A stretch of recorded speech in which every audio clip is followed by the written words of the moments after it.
Hey folks, Jackdaw here, right in the flesh. I have just this second, very swiftly, came back from the Eras tour in Edinburgh and it was absolutely fantastic. I mean, oh my goodness, we literally got 'Tis the Damn Season and Daylight as surprise songs. I was in pure tears. But coming back this weekend, we have so much brand new information on the next Dragon Age game, which now has a rename and so much more. There is a nug ton of information that we are going over today on Dragon Age, the Veilguard. Daddy is no more, and we are now in for the Veilguard. So today, we are going to go over all of this information and more, because even just last week, we got so much stuff that we're going to go over today, but this weekend and into early next week, we are properly in for our time, folks. We are no longer clowns anymore, because right now is our time where we are getting Dragon Age the Veilguard news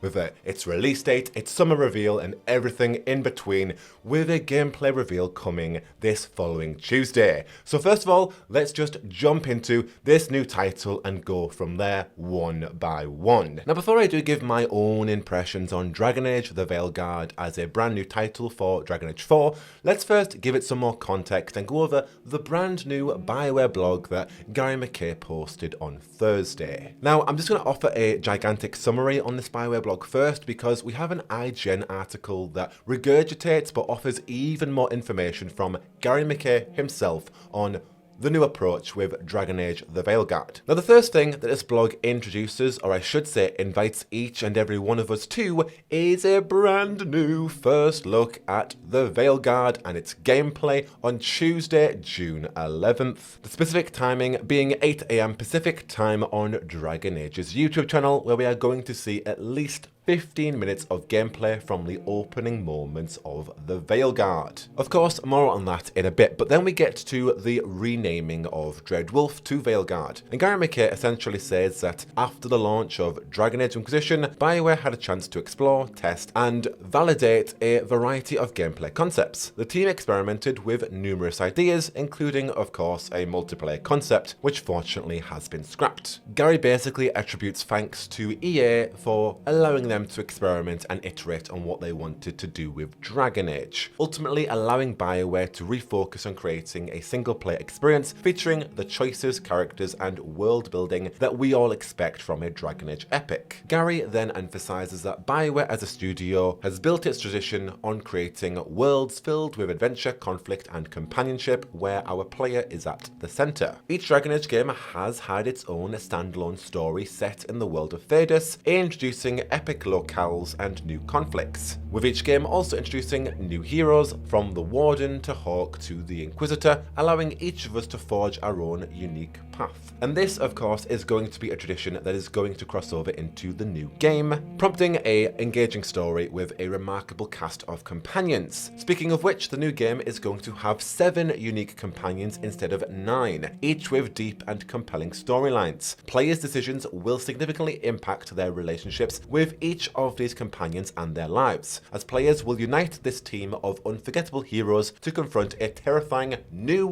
threat in the world. While the Dreadwolf is going to play an important role, the focus will be on the player and their companions rather than the enemies, making it a very distinctive experience. And ultimately, this better reflects the essence of the game, hence the name change to the Veilguard. The original name, Dreadwolf, did not adequately convey the importance of the new heroes, their stories, and the need to unite them to save Thedas. Hence why we now have Dragon Age the Veilguard, and I can completely get behind that. And I did really like Dragon Age Dreadwolf, more so as the acronym, because it's a way better acronym.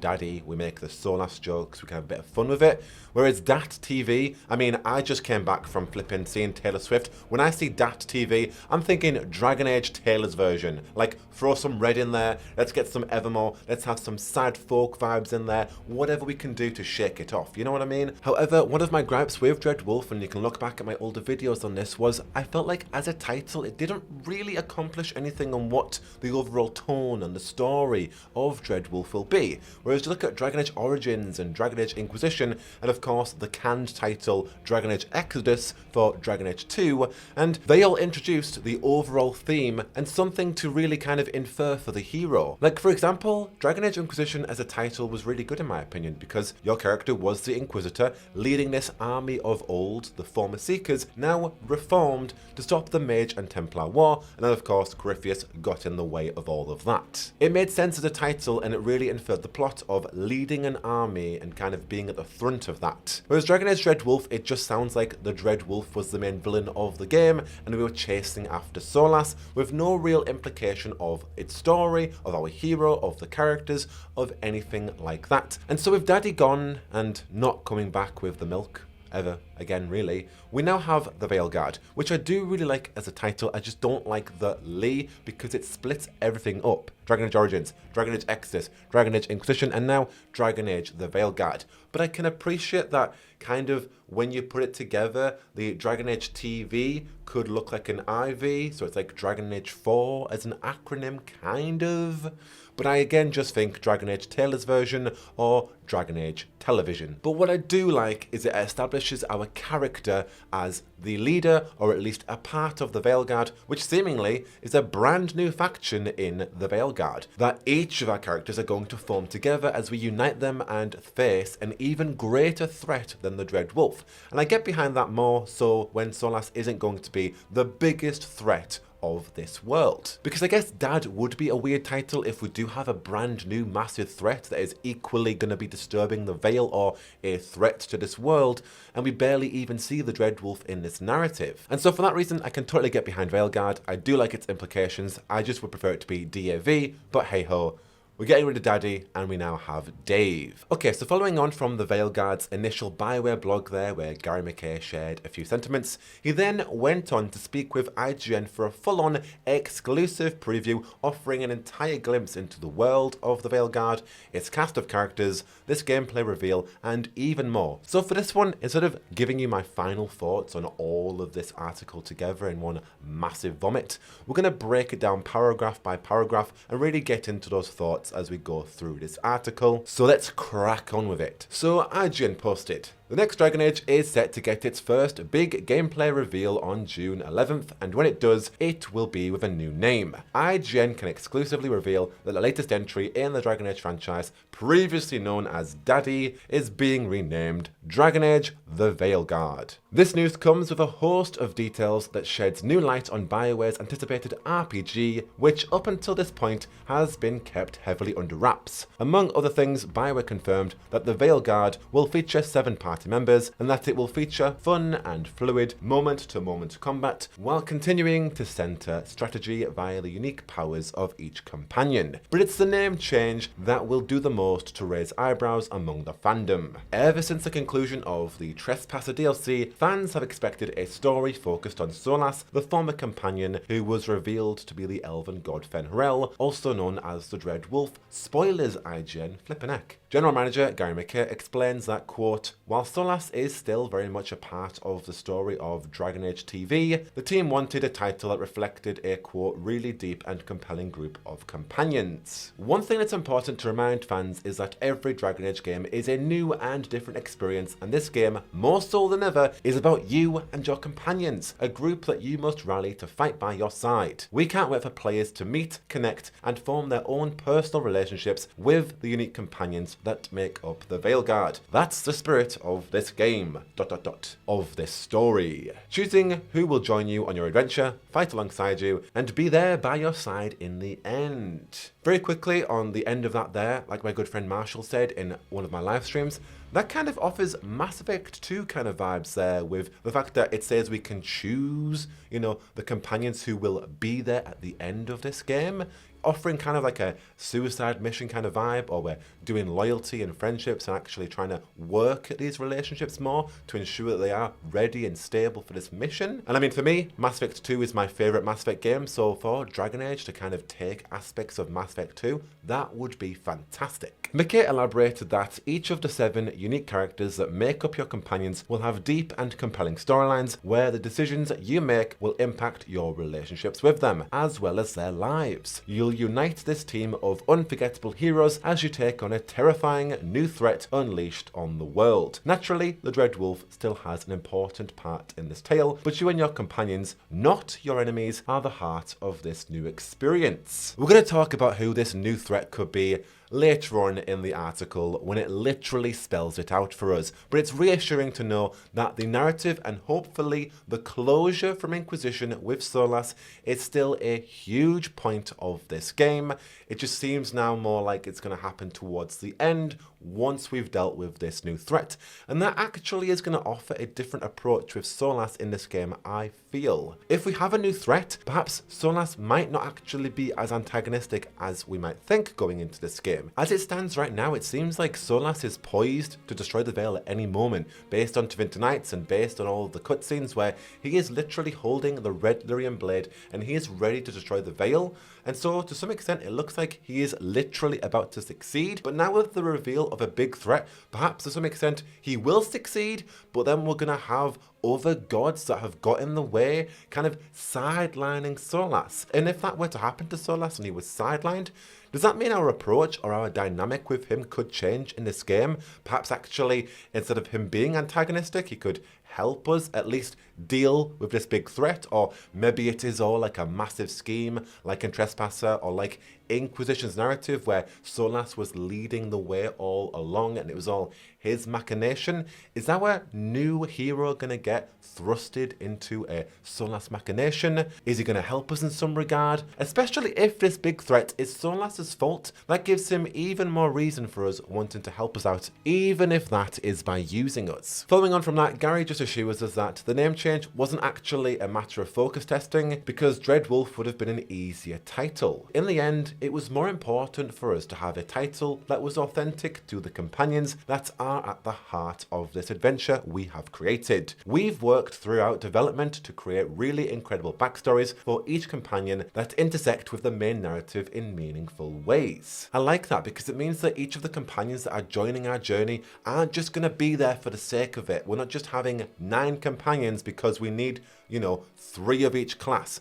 Everyone in this narrative is going to have a reason to be there. Again, similar to Mass Effect 2, where you're hiring this person to help you on this mission, but they are also invested in it in some regard, or they have some personal reasoning for being on this mission. And no disrespect to people who like Blackwall, but I felt that he was one of the weakest in Inquisition because I just felt like he didn't really belong there. He had a reason for being there, being a Grey Warden and all that, but obviously, he's not really a Grey Warden after all, and I kind of just found him a bit lackluster and just he needed to be there to kind of fulfill that warrior role. Whereas at least with the Veilguard, every companion is going to have, it seems like, a substantial reason to be in this narrative. Gary continues just talking about the fact that it's not called Dragon Age IV for the same reason why Inquisition wasn't called Dragon Age 3 Inquisition. Every game in the series tells its own unique story, and the title is an important element to help set the stage for this next standalone adventure, inclusive of its own hero, companion, narrative arc, villain, setting. Asked what it means for BioWare to finally be able to show the Veilguard to the world, Gary said, "As the studio head and executive producer, it's been incredible to see the journey, resilience and passion that this team continues to bring every day. We have an incredible group of both BioWare and Dragon Age veterans who have been with us for years, as well as new faces and voices that love the series who have helped to create an unforgettable experience we feel will be worthy of the Dragon Age name." Now regarding what exactly the Veilguard are, in the lore, of course, as we know, the Veil is a barrier between the physical world and the Fade, which is Dragon Age's spirit realm. Solas, who helped create the Veil, now wants to destroy it. Hence, as McKay puts it, the Veil needs guarding. While acknowledging that the why and the how is definitely spoiler territory, McKay says, "The biggest clue I can share is that you and your companions that make up the Veilguard are central to taking down a new evil threat unleashed upon Fadis. It might not just be Solas." Again, more on the big threat towards the end, but the fact that they say unleashed upon Fadis, it sounds like to me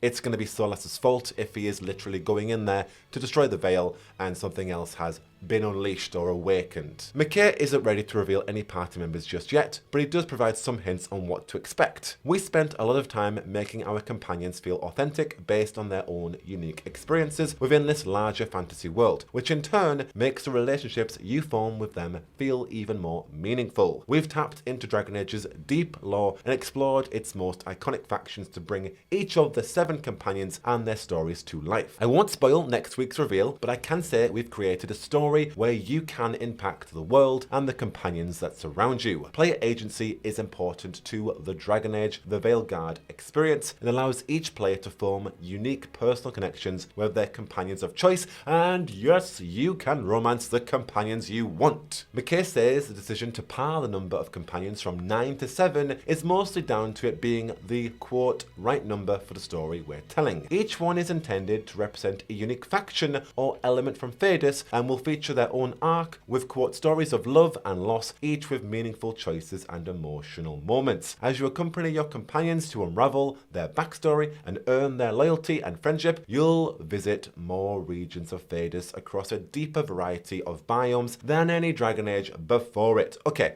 a lot to unpack there. First of all, the fact that they're saying that the companions in Dragon Age, the Veilguard, are more meaningful than ever before, I think is huge because each Dragon Age game has so many beautifully well-crafted characters that I think are very, very meaningful. So it's bigging it up massively by saying that, you know, the Veilguard is going to have even more meaningful characters than ever before. Also, the fact that each of our 7 companions represent different factions across Thedas is fantastic. And I mean, just going off the top of my head, but what's been in like Tevinter Knights and the Dragon Age The Missing comics, and just what's been relevant lately, we've got like the Executors, the Antivan Crows, Grey Wardens, the Lords of Fortune, the Mortalitasi, the Cunari, the Shadow Dragons, the Veil Jumpers. You know, I think that's like 8 or 9 right there, but there are so many facets and so many different things going on. You know, the Tevinter Sakari, the Lucerni, there are so many factions just within Tevinter itself, and I think that is so exciting that our party is going to be a combination or a melting pot of so many of these really exciting different cultures and factions. But that brings me on to my next point.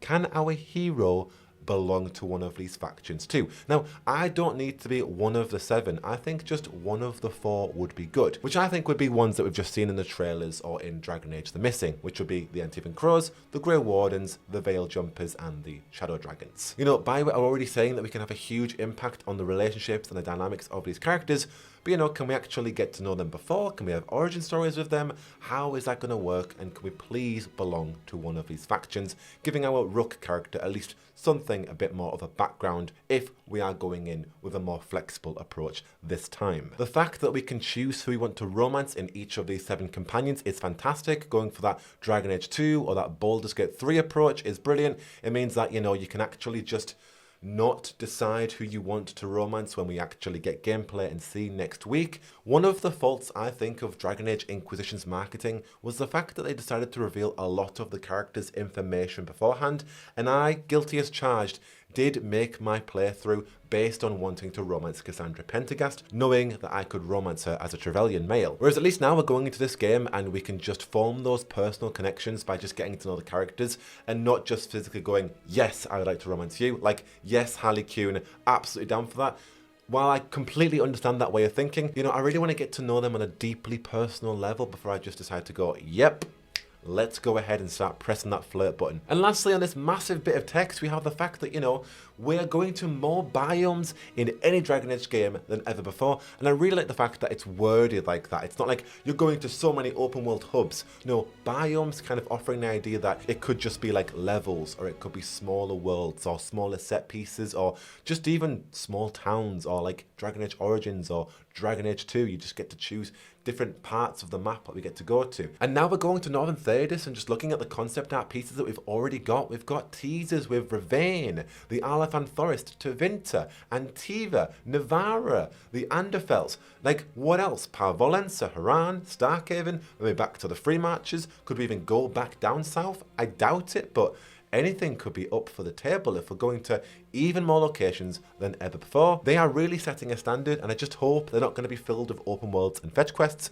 but more smaller scale, more level based, and actually have a lot of meaningful content within. I did say last thing on that bit, but actually, What I do love is the fact that BioWare confirmed that their stories are going to have love and loss, and I like that. It's not just going to be fun, happy Disney princess romances like me as a Josephine Mancer, and of course that lost part doesn't particularly represent the relationship, but I just like the fact that they are creating diverse romances and relationships, and these characters are actually going to have, quite a variety of experiences, and that does include moments of sadness and sorrowness, and I love that stuff. Okay, moving on. McKay mostly sidesteps questions of how Inquisition's characters might fit into the Veilguard story, though he does confirm that it will once again feature an original protagonist similar to the Warden, Hawk, and the Inquisitor, noting that each Dragon Age game has its own standalone story with its own thread and conflict. Games across the Dragon Age franchise are never designed as a game-over-game continuous storyline. There are familiar arcs, factions, and heroes important to the overarching Dragon Age universe that weave through the new story we're telling. The previous games, characters, and events aren't the anchor of the Veilguard. It's about your adventure with a brand new cast of companions that you must rally to fight against a powerful force. He once again teases another villain beyond Solas. I don't want to get too deep into spoiler territory, but I can say the Dreadwolf is not the only god players need to be worried about. And I think what I think about this is I think about the ending of the Trespasser DLC as it kind of springboards the ideas of the Veilguard, but here Gary's kind of saying that yes, it's going to focus on Solas, yes, it's going to focus on, aspects of that narrative of him wanting to destroy the Veil. It's the entire point of the game. However, it sounds like it's not going to be as connecting as we initially thought, and that's something that I've kind of thought about for a while, considering we're going to Northern Thedas, we're literally going to Tevinter, we're going so far from Ferelden and Orlais, so far from the comfort of the south, to completely unknown territory, a brand new approach. And that does open up for a brand new fresh narrative with so many new companions and characters that we're probably not even going to think about the south. However, I still do want some connection to Inquisition, especially the Trespasser DLC, with that imperative decision that our Inquisitor made about what they want to do with Solas. I still want the Inquisitor to be connected to the ending of Solas's narrative, which can totally work now, because if Solas isn't the main threat of the Veilguard, and we have a new threat, and Solas is reserved for the ending, our new hero can do all they've got to do, focus on this new threat, and then our Inquisitor can come in at the end, and they can all deal with Solas quite happily, but in its own contained way. So I do actually really like the idea of that, and I can understand the way of thinking and the approach. They've done that, again, if to be true. Now, speaking on this other big threat, literally, Gary McKay just told us right there, the Dreadwolf is not the only god players need to be worried about. Now, of course, this could be the old gods, the archdemons, untainted old gods, the titans, and maybe even the Maker. Maybe Sandal's going to come back down and really declare himself as the god of this world. But no, as Solas said in Trespasser, clearly it is going to be the Evanuris, the elven gods. They are going to be the big threat of Dragon Age, the Veilguard, and that has been something that has become a lot more distinctively clear when we look at Solas's murals and his frescoes that have been released in marketing material. We'll look at the trailers, we'll look at concept art. The evil elven gods are coming back, and clearly Solas is going to make some kind of mistake while trying to destroy the Veil, and he's going to release the elven gods. Regarding which elven gods we may see, I'm thinking it could be Elganan, the All-Father of the elven pantheon, the husband of Mafal, and I also think we could have either Gillinan or Andruil, more so Gillinan given her huge presence with new lore revelations in Dragon Age Tevinter Nights, as well as a shady connection to the Executors. But really it could be any member of the Evanuris who have their sights on Thedas. It could also be the Forbidden Ones or the Forgotten Ones. As Solas himself said, the false gods of his time were really just people or powerful mages who then told themselves they were gods. So really, they're not gods, they're just really powerful mages. And lastly, we have what to expect from the Veilguard's gameplay that we're getting on June 11th, this upcoming Tuesday. BioWare's presentation is going to include 15 minutes of gameplay from the opening moments of the game, which is going to help set up the story. I'm so pumped. On the gameplay front, McKay says that the Veilguard's combat was a big area of focus and something that the team really wanted to push forward. The Veilguard will feature an ability wheel designed to give players orders to the two companions companions who can join them in battle. Gary said, as an RPG, strategy in combat is important as you bring 2 companions to every fight. Each companion brings unique powers and abilities that have a direct impact on how you choose to take enemies down. To add another layer to the strategic element, we're introducing a new ability wheel where you can pause the action and set up your new moves, whether it's your companion's abilities or your own. And this wheel opens up a huge amount of strategic possibility, giving players the ability to control the flow of combat and link powerful combinations of abilities between players and their companions that can quickly turn the tide of any battle, which to me just sounds like the combat style of the Mass Effect trilogy, where you can just press on what abilities you want to use simultaneously with your companions and then able to have a really powerful combination. Regarding only 2 companions, it's a bit crap. Not gonna lie, I really like having a full roster of, 4 people out there, including your main hero, battling it out and exploring, as well as the banter. I like that dynamic a lot, because in the Veilguard, how are we gonna get things like adorable if we can only bring 2 companions along? It's gonna be harder for really fun, unique moments of banter to happen. In the same breath, I actually do think, from a positive side, our character's role in combat, who we choose to play as, if it's a rogue, mage, or a warrior, it's going to be more significant. In Inquisition, you could really just have a party of 3 and you can do whatever you want. Whereas now, if we can only have a mage and a warrior, me being a rogue is actually going to have more of a substantial role in battle, as I'm fulfilling more of that strategic element. At the same time, I'm completely speculating if we're going to have mage, rogue and warrior classes coming back, because we don't know what BioWare are going to do with the Veilguard's class system. As I just said here, each companion has their own set of unique abilities and powers. So it sounds like the class system might actually be quite broad or more hybrid now, and that's even more further hinted by the brief skill tree we saw previously, where it seems like you can maybe go into different branches. Again, I'm just speculating here, but I'm thinking about this from a very kind of straightforward warrior, mage, rogue party, but we don't know how fluid our party's composition is going to be, especially considering, BioWare said they're trying to make the combat a lot more fluid and a lot more fun. But we don't have to wait too long to see if that is the approach, because we're going to see gameplay and combat literally next week. With that wrapping up the IGN article, we actually have a new SteamDB sort of leak where BioWare have updated a brand new icon for Dragon Age the Veilguard, as they've completely updated their store listings across the web. And we have a new logo representing the Veilguard, which could be the icon's client, it could be the main save logo, it could be a variety of things representing this game. And in conjunction with that, they've actually removed the previous dagger symbol from their Steam database. So is this dagger still relevant for Veilguard, or are they just updating the client icon? I actually do really like this as a graphic. It looks sick, this V. It kind of looks like it represents more of like a Dragon Age 5 with it being a V, more so than a 4th entry in the game, but no, it looks really sick. And I also like the fact that the branding has remained the same from Dreadwolf, following those purple hues and kind of cyberpunk-y sci-fi vibe. And so kind of just overall summarizing on everything we know about the Veilguard going forward for, its gameplay on Tuesday, and also Jeff Grubb said that Veilguard is going to be at Xbox tomorrow. If you're already watching this, it's too late, but we already have that content. But yeah, we're going to be seeing more of Veilguard so soon. But just to summarize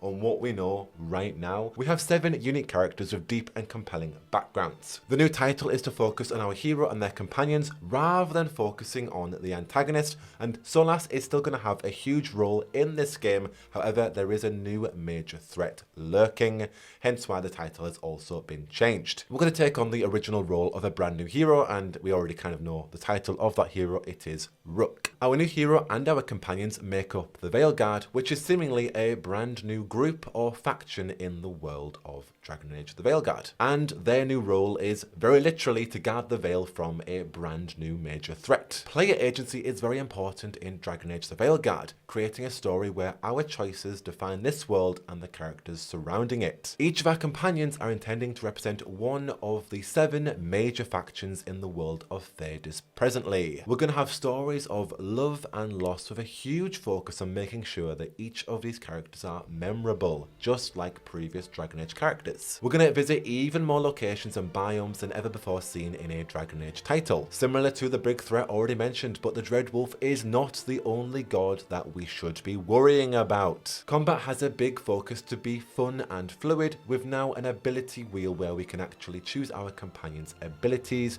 and be able to create powerful combinations seamlessly. And lastly, players can now only bring 2 companions along with them, again similar to Mass Effect. I'd say all in all, we take the good with the bad, and this was really, really good. So exciting to get finally a small sneak peek into what BioWare are giving us with the Veilguard, but we really don't have to wait long until we actually see it, as we're going to see something tomorrow at Xbox, and on Tuesday, June 11th, we are going to be seeing over 15 minutes of gameplay from the opening moments of this game, which we're going to have so much to talk about once we actually get that. So of course, I will be streaming the Xbox showcase and I will be streaming the gameplay reveal on Tuesday, so do make sure you're subscribed if you would like to join me as we watch this gameplay reveal together. But do of course let me know down below what you think of Dat TV. How do you find the title compared to Dread Wolf? What's your excitement at going into the Veilguard's gameplay? How exciting is it that we are no longer just clowning around?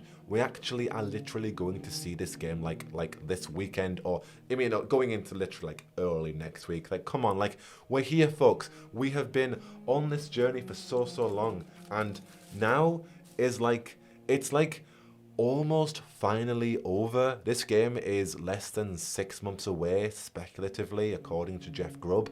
It's coming out this year. It's already June. Like, it's probably not going to come out in December, which means like it might be coming out in November. And if that's the case, it's like only 5 months away. Like, we're finally at this point. We can be excited, you know, at least based on real information and not just leaks or bad news and, you know, what we've heard throughout this development hell. And I'm not denying that the game hasn't gone through a development hell, but at least now we can just go into this gameplay, witness it for ourselves, and actually take away something tangible rather than just speculating or going on a wild goose chase or just following a negative news cycle. We can actually just look at it and go, you know what, this looks like my kind of thing, I'm excited for this. Or we can go, you know what, I don't like that approach. You know what, I don't want that. But by what Gary McKay is at least telling us here, finally, it sounds like it's going to be a really good follow-up to Inquisition. So, you know, I'm really excited and I can't wait to just create more content finally with new information. The channel journey that has started in 2016 can now finally begin to cover the next Dragon Age game's marketing and really get into what this game is going to be and what place it's going to be in the roster of Dragon Age games, if we're going to like it more than any of those, and also if we're going to get any closure for our sweet Soul of Ellen love. But yes, please let me know all of your thoughts down below. What are your hopes for the Veilguard and everything in between? But of course, until the next one, you are of course already in the right place for the latest on Dragon Age, the Veilguard. I've been Jackdaw, and I should go. Whoa.